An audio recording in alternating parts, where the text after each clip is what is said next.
सबसे पहले मैं डिपार्टमेंट ऑफ डिफेंस प्रोडक्शन को एडवांस मैन्युफैक्चरिंग टेक्नोलॉजीज जैसे इंपॉर्टेंट और रेलेवेंट सब्जेक्ट पर कॉन्क्लेव आयोजित करने के लिए हार्दिक बधाई देता हूं। साथियों, वैसे तो इस तरह के डायलॉग बराबर उपयोगी ही होते हैं, पर आज के समय में ऐसे डायलॉग और भी उपयोगी हो गए हैं, ऐसा मैं मानता हूं।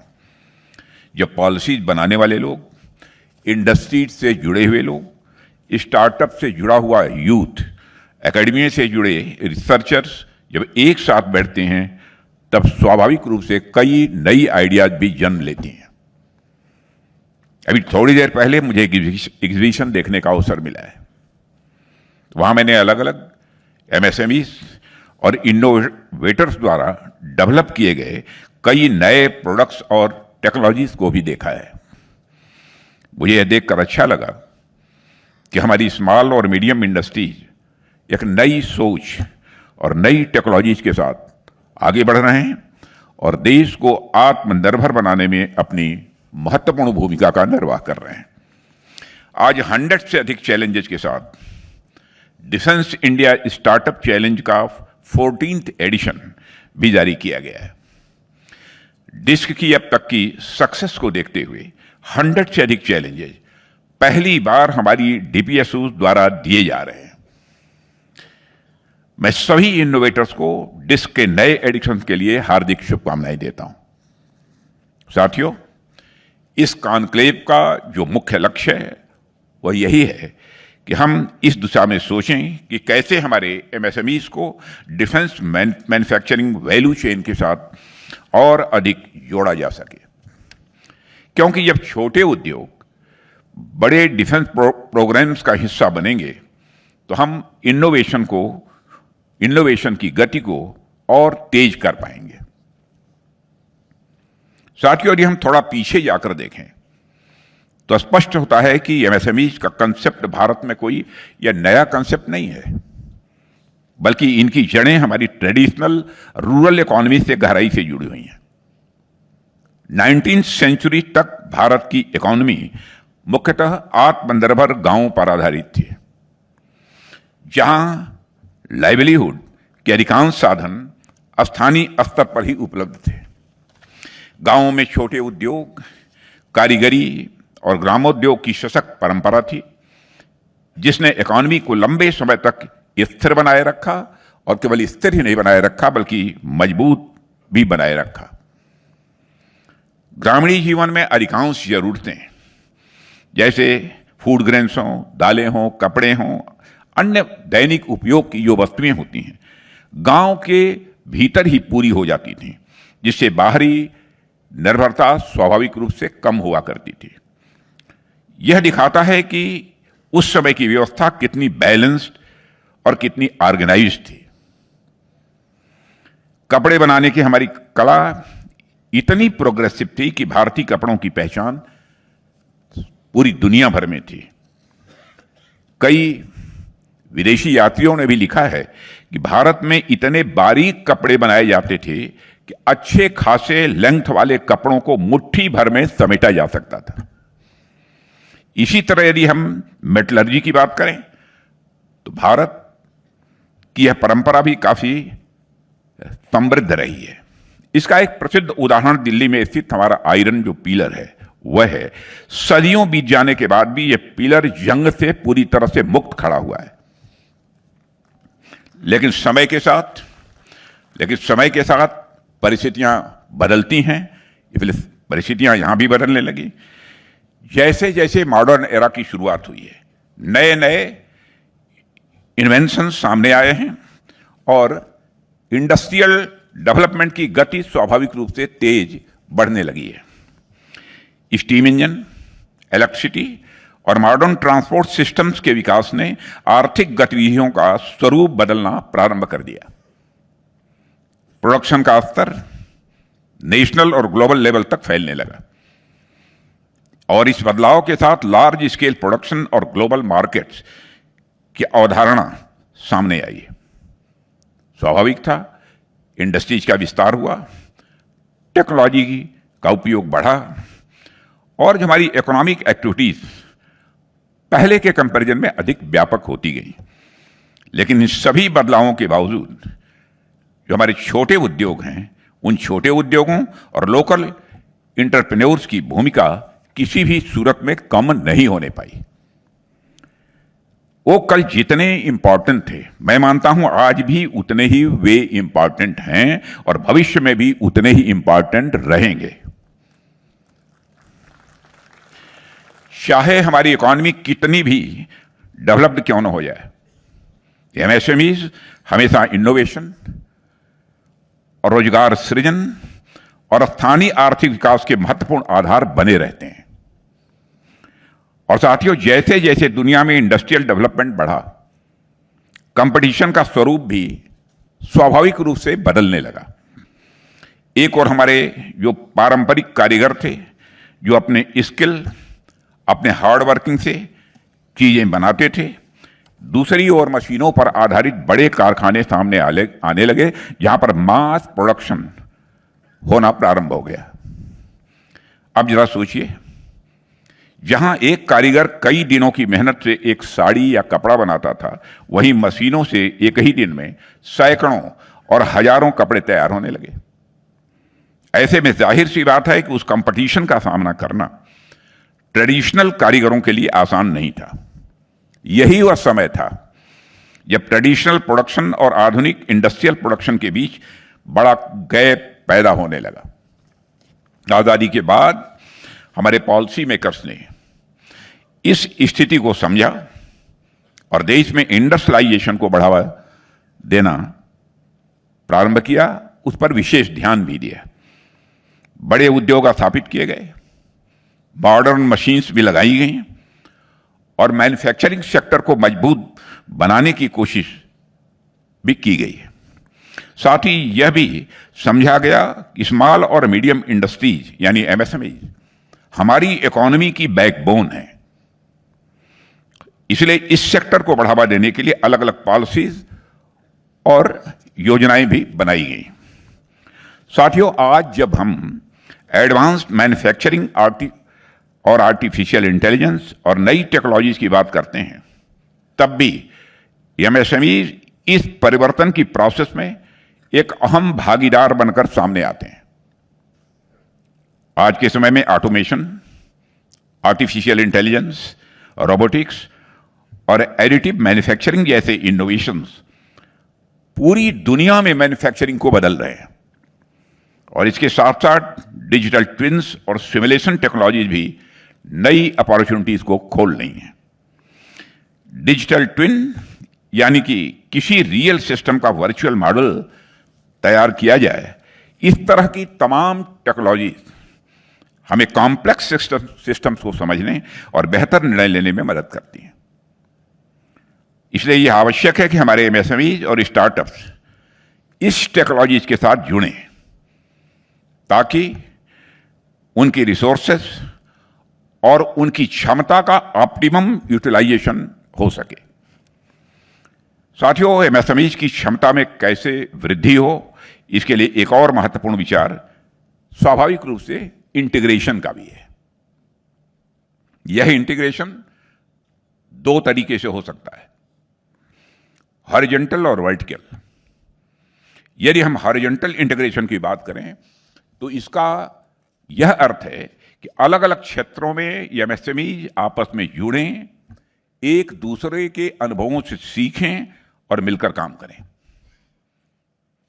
वहीं वर्टिकल इंटीग्रेशन का मतलब है कि एमएसएमईज बड़े बड़े उद्योगों के साथ मिलकर नई नई टेक्नोलॉजी डोमेन्स के साथ जुड़ें और आर्टिफिशियल इंटेलिजेंस, ऑटोमेशन, रोबोटिक्स और एडिटिव मैन्युफैक्चरिंग जैसे क्षेत्रों में एक्सपर्टीज को डेवलप करें। एक लाइन में यदि मुझे कहना हो तो मैं कह सकता हूं कि हमारी एमएसएमईज को इंडस्ट्री 4.0 के एडॉप्शन की ओर बढ़ना होगा। और जब हॉरिजॉन्टल और वर्टिकल दोनों तरह का इंटीग्रेशन होता है तो एक मजबूत इनोवेशन इकोसिस्टम स्वाभाविक रूप से तैयार होता है। साथियों, इकोनॉमिक्स के क्षेत्र में समय समय पर अनेक विद्वानों ने विकास के विभिन्न मॉडल भी प्रस्तुत किए।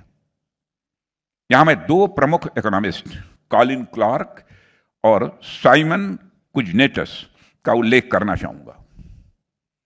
इनके अनुसार किसी भी देश की अर्थव्यवस्था सामान्यतः 3 चरणों से होकर गुजरती है। उसके 3 स्टेप्स होते हैं जिनसे होकर इकॉनमी गुजरती है। पहले चरण में अर्थव्यवस्था का आधार एग्रीकल्चर होता है, दूसरे चरण में यह मैन्युफैक्चरिंग सेक्टर की ओर आगे बढ़ती है और तीसरे चरण में सर्विसेज का स्वाभाविक रूप से विस्तार होता है। सरल शब्दों में यह फार्म से फैक्ट्री और फिर सर्विसेज तक की यह यात्रा है। साथियों, दुनिया के कई देशों में यह मॉडल काफी हद तक देखने को मिलता है, लेकिन भारत की स्थिति मैं समझता हूं कुछ भिन्न रही है। यहां ग्रामीण क्षेत्रों से शहरों की ओर माइग्रेशन तो हुआ, परंतु बड़ी संख्या में लोग ऑर्गेनाइज्ड मैन्युफैक्चरिंग में जाने के बजाय इनफॉर्मल सेक्टर में ही लगे रहे।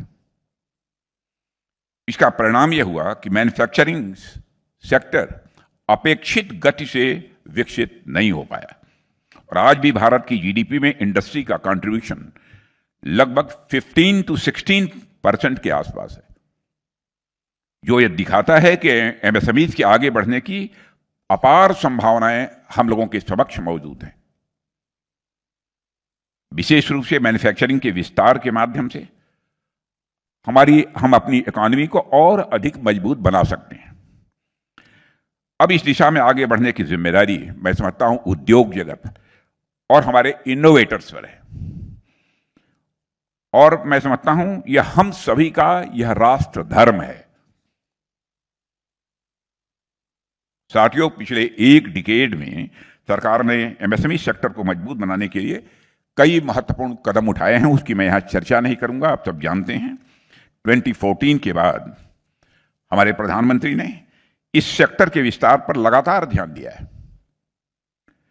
एमएसएमई के रजिस्ट्रेशन और आइडेंटिफिकेशन को आसान बनाने के लिए उद्यम पोर्टल और उद्यम असिस्ट पोर्टल जैसे डिजिटल प्लेटफॉर्म्स भी प्रारंभ किए गए हैं ताकि छोटे इंडस्ट्रीज को फॉर्मल इकोनॉमी से जोड़कर उन तक सरकारी योजनाओं का लाभ सही तरीके से पहुंचाया जा सके।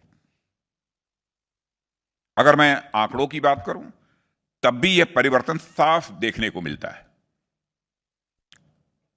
2012-13 के आसपास देश में एमएसएमईज का नंबर अप्रॉक्सीमेटली 4.67 करोड़ था, लेकिन आज हाल के आंकड़ों के अनुसार यह संख्या लगभग 8 करोड़ के आसपास पहुंच गई।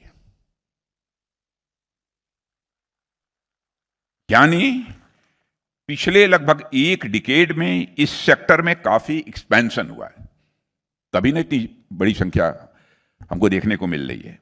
और यह वृद्धि बताती है कि हम सभी के प्रयासों के फलस्वरूप देश में इंटरप्रेन्योरशिप की भावना लगातार बढ़ रही है और हमारे छोटे उद्योग अब आर्थिक विकास में बहुत ही महत्वपूर्ण भूमिका का निर्वाह कर रहे हैं।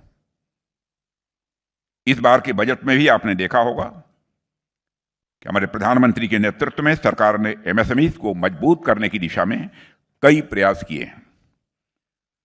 साथियों, जैसा कि हम सब जानते हैं कि आईडेक्स और अदिति एक गेम चेंजर इनिशिएटिव के रूप में हमारे सामने आए हैं। इसके माध्यम से स्टार्टअप्स, इनोवेटर्स और एमएसएमईज को यह अवसर मिलता है कि वे आर्म्ड फोर्सेस की जरूरतों के लिए एक नए सॉल्यूशन डेवलप करें। और जब डिफेंस सर्विसेज को किसी खास टेक्नोलॉजी या कैपेबिलिटी की रिक्वायरमेंट होती है तो हमारे यंग इनोवेटर्स उस समस्या का समाधान खोजने की कोशिश करते हैं। अगर उनका सॉल्यूशन सफल होता है तो आगे उसके डेवलपमेंट और प्रोक्योरमेंट का रास्ता स्वाभाविक रूप से खुल जाता है। अगर हम आईडेक्स की अब तक की प्रोग्रेस देखें तो यह पहल काफी प्रभावी सिद्ध हुई है और मुझे बताते हुए खुशी भी हो रही है और साथ ही साथ मेरे अंदर भी एक सेंस ऑफ प्राइड पैदा हो रही है, गौरव की अनुभूति हो रही है कि पिछले माह यानी फरवरी 2026 के अंत तक करीब 676 स्टार्टअप्स, एमएसएमईज और इंडिविजुअल इनोवेटर्स इससे जुड़ चुके हैं।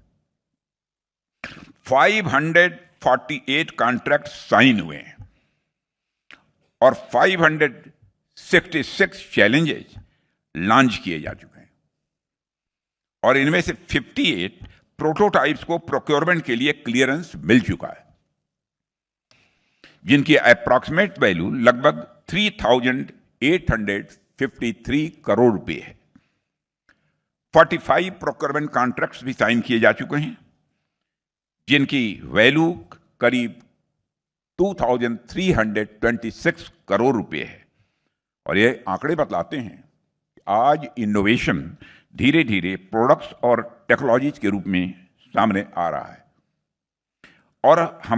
और इसमें हमारे स्टार्टअप्स और एमएसएमईज की भूमिका महत्वपूर्ण है भी, लेकिन मैं मानता हूं कि इनकी भूमिका, इनका रोल पहले के कंपैरिजन में और अधिक मजबूत होता जा रहा है। साथियों, मुझे यह देखकर भी खुशी हुई है कि इस कार्यक्रम के सेशंस में ऐसे विषयों पर चर्चा हो रही है। तो हमें एमएसएमई से, जो हम पहले एमएसएमई से सीधे नहीं जोड़े जाते थे, पहले एमएसएमई का नाम लेते ही हमारे मन में नट, बोल्ट, पाइप या छोटे मैकेनिकल पार्ट्स की तस्वीर स्वाभाविक रूप से आती थी। लेकिन आज MSMEs artificial intelligence, robotics, automation और एडवांस मैन्युफैक्चरिंग जैसे क्षेत्रों में काम कर रहे हैं। यह कोई छोटी बात नहीं है, एक मेजर अचीवमेंट है एमएसएमई का। और मैं इसे बहुत एक पॉजिटिव चेंज के रूप में देखता हूं, सकारात्मक बदलाव के रूप में मैं इसे देखता हूं। और साथ ही दुनिया में कई बड़ी कंपनियों की शुरुआत भी बहुत छोटे स्तर से ही हुई थी। आप जानते हैं कई के बारे में।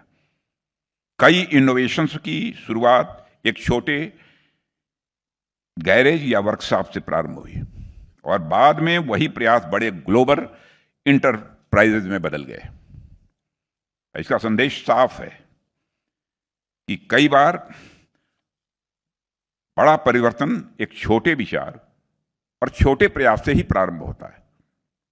इसलिए आप सभी जो अपने अपने क्षेत्रों में काम कर रहे हैं, यह मानकर चलिए कि आपकी आज की छोटी शुरुआत कल बड़ी सफलता में बदलने वाली है। बदल सकती है नहीं, बदलने वाली है।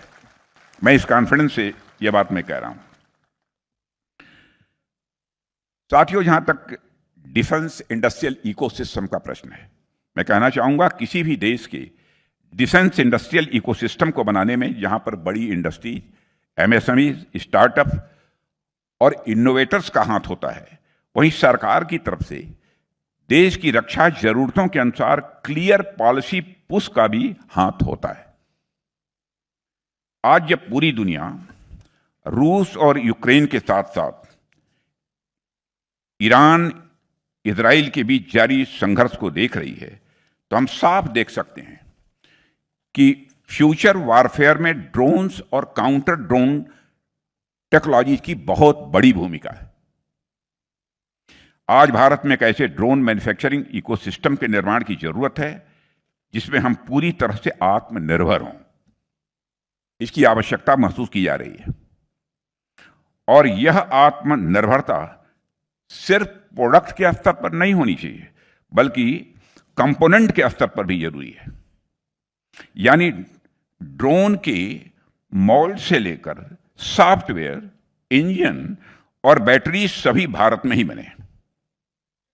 मैं जानता हूं कि यह काम कोई आसान नहीं है, क्योंकि अधिकांश देशों में जहां ड्रोन्स बनते हैं वहां कई क्रिटिकल कंपोनेंट्स एक देश, और मैं जानता हूं, आप भी जानते हैं कि विशेष रूप से चीन से इंपोर्ट किए जाते हैं। भारत की डिफेंस प्रिपेयर्डनेस और स्ट्रेटेजिक ऑटोनॉमी के लिए जरूरी है कि भारत ड्रोन मैन्युफैक्चरिंग में पूरी तरह से आत्मनिर्भर बने। कभी कभी लोग कहते हैं कि अब इतनी जल्दी कैसे बनेगा। मुझे तो साफ दिखाई दे रहा है कि आगामी कुछ वर्षों में इस मामले में भारत आत्मनिर्भर बनकर रहेगा। दुनिया की कोई ताकत हमको रोक नहीं सकती। और आप लोगों को देखने के बाद तो स्वाभाविक रूप से मेरी हौसला अफजाई भी हुई है। इस काम में देश को आप सभी की जरूरत है। सरकार की तरफ से आपको हर प्रकार का समर्थन जो चाहिए वह प्राप्त होगा। मैं देश का रक्षा मंत्री होने के नाते आपको मैं विश्वास दिलाता हूं, हम सबको मिलकर मिशन मोड में काम करना होगा ताकि 2030 तक भारत इंडिजिनस ड्रोन मैन्युफैक्चरिंग का ग्लोबल हब बन जाए। और साथियों, आए दिन हम नए स्टार्टअप्स की सक्सेस स्टोरीज को भी देखते रहते हैं, बराबर ये देखने को मिलती है। आप सभी अवगत होंगे, अभी कुछ ही समय पहले कई स्टार्टअप्स ने हमारी सर्विसेज से प्रोक्योरमेंट कॉन्ट्रैक्ट्स सिक्योर किए। और इसके अलावा भी ओवरऑल देखें तो कभी कोई स्टार्टअप अपने बिल्कुल यूनिक आइडिया से सोसाइटी के में चेंज लाने के माध्यम बन रहे हैं। कभी कोई स्टार्टअप बड़े ही कम समय में यूनिकॉर्न का दर्जा हासिल कर रहा है। यह भारत में हो रहा है। आप में से भी कल को कोई यूनिकॉर्न हमारे सामने उभर कर आएंगे, और मैं इसकी उम्मीद नहीं करता, लेकिन मेरा पक्का विश्वास है कि ऐसे यूनिकॉर्न्स हमारे सामने उभर कर आएंगे ही आएंगे। जरूरत है तो बस हार्ड वर्क की, लगन की और समर्पण के साथ लगातार काम करने की।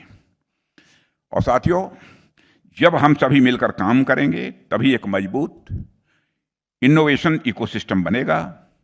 मिलकर काम करने की बात पर मैं एक इंटरेस्टिंग एग्जाम्पल की भी आपसे चर्चा करना चाहूंगा।